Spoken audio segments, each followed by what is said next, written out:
we're headed back to the deep woods one more time to talk about top 5 cryptid sightings that prove they exist. Let me know down below which cryptid you'd like to see me talk about in a future video if you got a favorite. I know you do. Number 5. Ghosts and the Men in Black. Our first story comes to us from the internet's front page and a very reputable trusted news source, Reddit. A thread was posted asking Redditors, those who've encountered a cryptid, what happened? Now, it's worth a click through, there's a lot of good stuff in there, but our first story comes to us from a user, Amazing Banana. He describes being at a park with his partner, stargazing and enjoying the night. The park was smack dab in the middle between a little suburb and on the other side, some dense foresty area. As the two were sitting and cherishing the moment, making precious memories, our storyteller heard something coming out of the woods that sounded like somebody stomping around. Concerned about something suspicious happening, he looked up to try and see what was going on. He described seeing something walking around, hunched over and walking on 4 legs, wearing what looked like a white cloth over it. Naturally, he was pretty confused, so he asked his partner to describe the same creature as she looked at it, saying it also looked like something draped in a cloth. Scared and confused, the pair took off to their car to take off and leave behind whatever they'd seen. From here on, the two of them went out to another park to collect their bearings and saw a strange black, unidentified flying object that looked like a helicopter, but the OP said it didn't look like any vehicle he had ever seen before, describing it looking more like one of the vehicles from Avatar or Halo Reach. He said it flew in a way unlike anything he had ever seen. So what exactly was this? Was this a UAP and an extraterrestrial that they encountered in the park? Or perhaps, and this is just speculation on my end, could that have been a cryptid they saw, and the vehicle he saw afterwards was some sort of special government vehicle sent in to collect the sample? Black helicopters and the Men in Black, that kind of deal. The creature described could be something called a kune-kune, a Japanese urban legend of a cryptid that manifests itself as a thin, white sheet like a floating ghost. Now, the OP never specified where the post was coming from, so who's to say? We may never know. If you like cryptid videos and you like UAP videos, I have got boxes of cryptid and UAP videos. Just check them out on the channel, and hey, toss a subscribe if you're feeling generous. Number 4. The Enfield Horror. Enfield, Illinois was supposed to be just another calm, regular old Midwestern town. Sadly for the residents, it would be plagued by cryptid sightings, its most famous being the one named after the town, the Enfield Horror. The Enfield Horror was described as a short, squat beast with 3 legs, 2 small arms, and bright eyes like flashlights, standing a bit under 5 feet tall. It has leathery, wretched skin and is not the kind of thing you ever want to see. The first spotting of the creature was in 1973 by one Henry McDaniel, a local Enfield resident. One night at around 9:30, McDaniel and his wife returned home to their children, telling them they'd seen something scratching on the door. Later in the evening, McDaniel heard something scratching at the door as well. He went out to see what it was, expecting to see just a neighborhood dog, but instead was greeted by the entity now known colloquially as the Enfield Horror. McDaniel fired at the monster and claims he did hit it, but the beast shrugged it off and hissed back at him, and then bounded away in long leaps across the yard. He reported it to the police, who came to investigate, and they didn't help too much, but what they found was concerning. 6-toed footprints and patterns in a 3-footprint pattern. And later that day, there was another report of someone else being jumped by a creature that seemed remarkably similar to the creature described by McDaniel. And this is far from the only 2 sightings of the Enfield Horror. After this initial encounter, sightings popped up pretty frequently around Enfield. No one ever found the Enfield Horror, and whatever it was has never been confirmed. So it could still be out there. Number 3. Wolfman.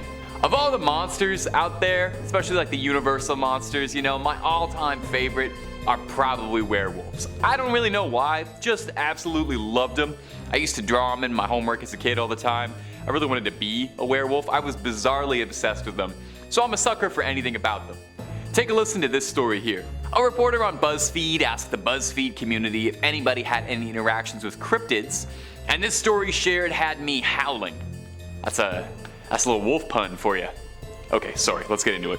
One night when there was a blood moon, I decided to try and get some good pictures and went to a secluded spot just outside of town. Pulling in, I noticed a tree had fallen by a nearby creek, right about where you'd park your car to fish. I started setting up my scope and camera, and I heard a lot of rustling around the brush. Coyotes are common enough, and I had my pistol on my hip, so I didn't pay it much mind. The rustling soon became more akin to something violently chasing through the woods. At this point, I stopped what I was doing and shined a light to try and see what it was, but I couldn't see anything.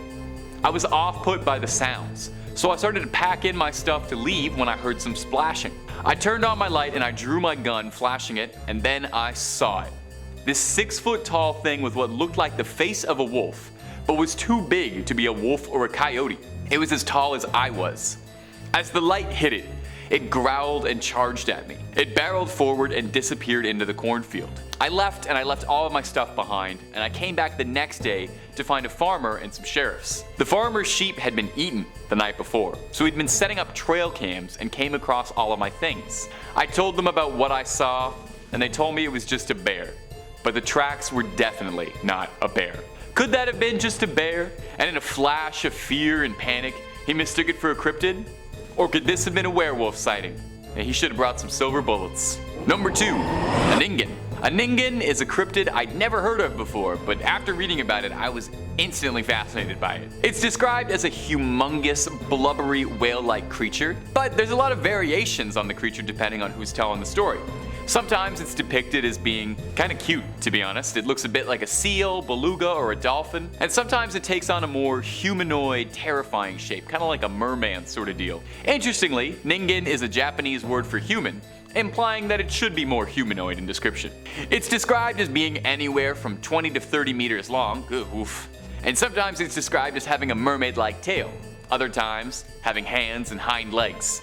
Basically, one of the few recurrences across all the legends is that it's got ghastly pale, white, blubbery skin, and it's described as having a very blank face, with black eyes being one of the only notable features. They're first described around the 20th century, with most sightings of them occurring around the 2010s. There was a possible sighting in 2006 when people said that they found evidence of a Ningen swimming under ice on Google Earth, but from satellite photos, it can be a bit difficult to ascertain if that's actually what's going on. Still, reports and stories of this thing keep popping up, so it could still be out there.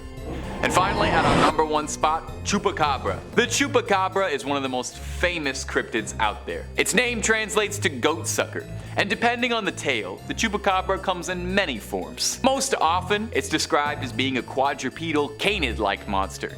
But some depictions also describe it as being bipedal and more humanoid in appearance, and some of the really out there descriptions make it out to be like a little alien goblin looking thing. Over the years, there have been several reports of people who claim to have seen the Chupacabra, and even people who claim that they've felled the legendary beast. Most of these sightings though get attributed to coyotes with mange, which give off a sickly appearance and definitely do look demonic. Time and time again, the Chupacabra is debunked as just an urban legend or a misunderstanding, but goats keep going missing, and goats keep getting found with all their blood drained, so what's going on? It's spotted all throughout Mexico, Puerto Rico, and the southwestern United States, always propping up around livestock being drained of blood. So are there really a species of souped up super predator dogs out there? Recently, and maybe you've seen this weird photo going around, a strange bipedal furry-like creature caught international attention online when it was picked up by a trail cam just outside of a Texan zoo. Now there are some who claim that it could just be someone wearing a costume, but it looks a little too spindly for that. As well, skeptics raise that it could just be a coyote standing on its hind legs, which would make sense, but it does look a bit alien. It doesn't really have the stature of a coyote. I'm gonna be honest, if it looks like anything, it looks the most like it's Crash Bandicoot than it does a person in a costume or a coyote. So could this be the elusive Chupacabra? It's occasionally described as bipedal, and maybe it would explain why it's so elusive if it's able to sneak around like this. I just hope we get some answers on this thing. And that's all for this video, my ghouls and goblins. Thanks so much from the bottom of my heart, and I'll see you in the next one.